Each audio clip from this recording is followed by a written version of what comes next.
Sino yan? Tulungan mo ako, Rafael! Rafael, si Martin to! Martin! Tulungan mo ako!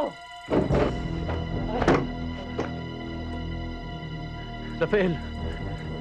Rafael, tulungan mo ako. Dali mo ako sa ospital.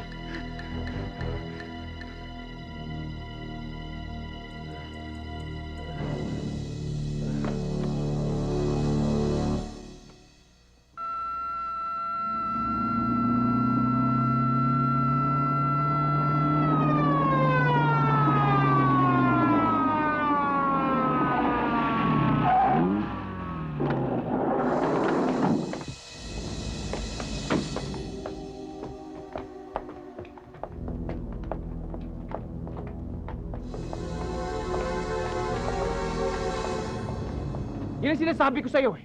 Kung hindi mo pinatay yung mag-amang yung, hindi mangyayari sa iyo yan eh. Eh, papatayin din naman nila ako pag nalaman nila sinunog ko yung kwartang binigay nila sa akin eh. Pati ikaw, Rafael. Namimiligro na rin yung buhay mo. Hindi lang ako. Pati buhay namin ni Cathy.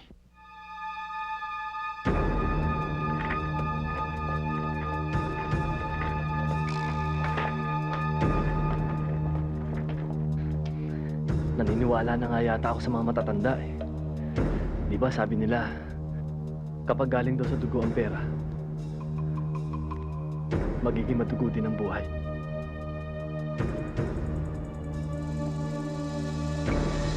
Tama ka, Martin.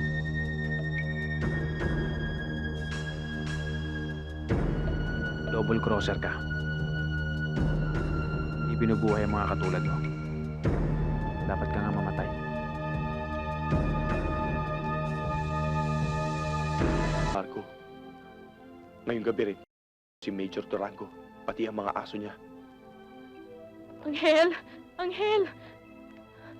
Huwag kang sumuong sa mga bagay na ikamamatay mo.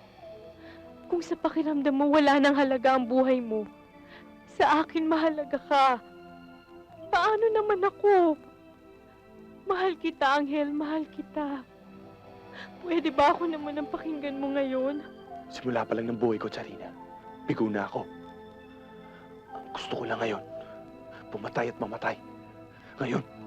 Ngayon!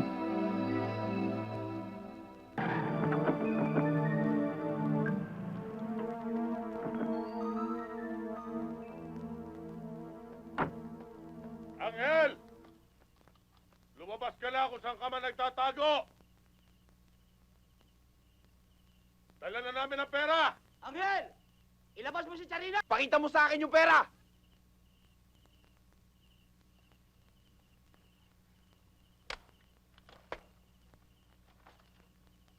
Oh! Idilat mo ang mata mo! Si Charina naman ay pakita mo! Di magsama na kayo! Medyo, baka tamaan niyo si Wala Charina! akong pakialam!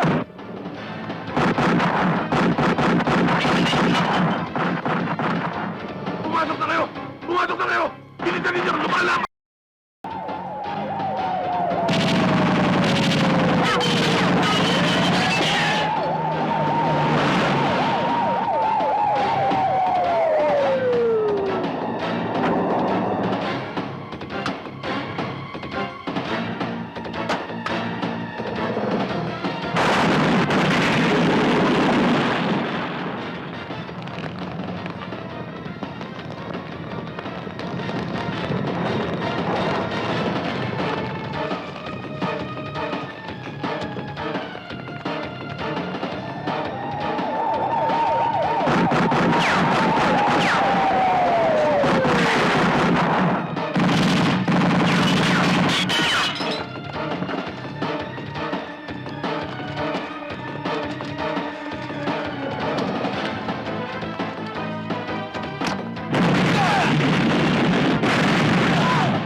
Sakay mo sila!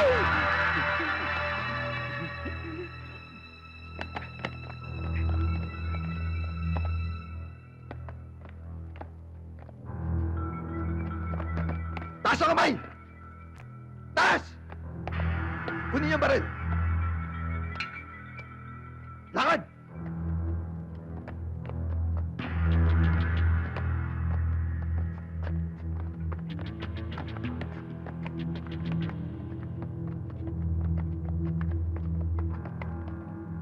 Kinalakad na! Ano ba?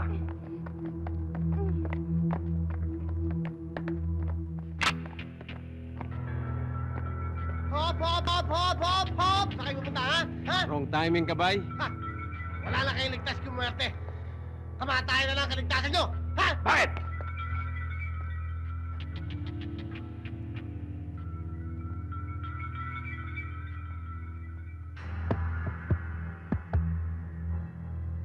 And now, the end is near. I say it true.